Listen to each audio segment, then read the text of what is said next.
Komisi Pemberantasan Korupsi, KPK, tidak akan memeriksa Presiden ke-7 Indonesia, Joko Widodo, Jokowi, dalam perkara dugaan korupsi kuota haji.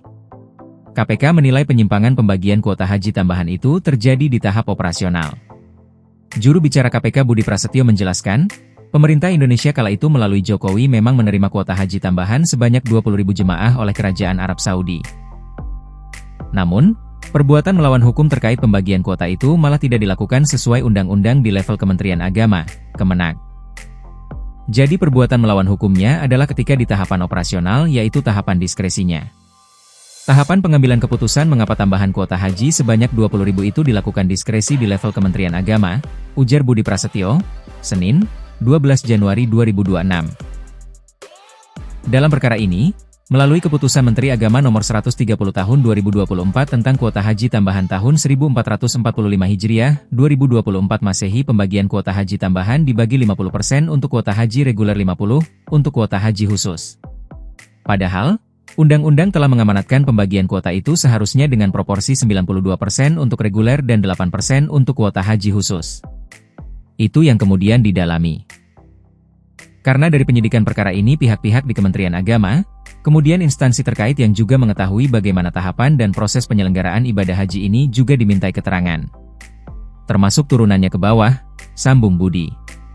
Oleh karenanya KPK menurut Budi menilai kebutuhan penyidikan perkara itu masih berkaitan dengan di level teknis. Artinya, tidak ada masalah dengan penerimaan kuota haji tambahan dari Arab Saudi saat diserahkan kepada Indonesia. Saat ini kebutuhan pemeriksaan di pihak-pihak Kementerian Agama, asosiasi, PIH, Biro Travel, dan juga institusi-institusi lain yang mengetahui dan bisa menerangkan terkait dengan penyelenggaraan ibadah haji ini, tandas Budi. Sebagai informasi, KPK telah menetapkan 2 tersangka dalam perkara dugaan korupsi kuota haji. Kedua tersangka yakni mantan Menteri Agama, Menak, Yakut Holil Quomas, YCK, dan staf sus Yakut, Ishfa Habidal Aziz, AA. Sementara, Lembaga Bantuan Hukum, LEBIH, YIPI Ansor Jatim menelaah kasus yang dialami oleh mantan Menteri Agama Yakut Holil Quomas atau Gus Yakut. Dalam pandangan LEBIH YIPI Ansor bahwa Gus Yakut tidak memenuhi konstruksi hukum tindak pidana korupsi. Sebelumnya, Gus Yakut ditetapkan sebagai tersangka oleh Komisi Pemberantasan Korupsi, KPK, dalam kasus dugaan tindak pidana korupsi dalam pengelolaan kuota haji. Gus Yakut sendiri merupakan mantan Ketua Umum YIPI Ansor. Ketua PW LEBIH Ansor Jatim, Muhammad Syahid mengatakan, pihaknya telah melakukan kajian terhadap kasus tersebut.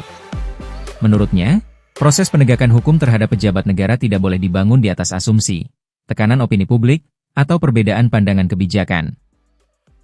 Dalam hukum pidana, khususnya tindak pidana korupsi, pembuktian harus memenuhi seluruh unsur delik secara utuh dan bersifat kumulatif, kata Syahid melalui keterangan tertulis resminya, Selasa, 13 Januari 2026. Dalam analisanya, LEBIH Ansor Jatim menilai bahwa dalam perkara kuota haji tambahan ini, terdapat kelemahan pada 2 unsur, yaitu, unsur perbuatan melawan hukum dan unsur kerugian keuangan negara.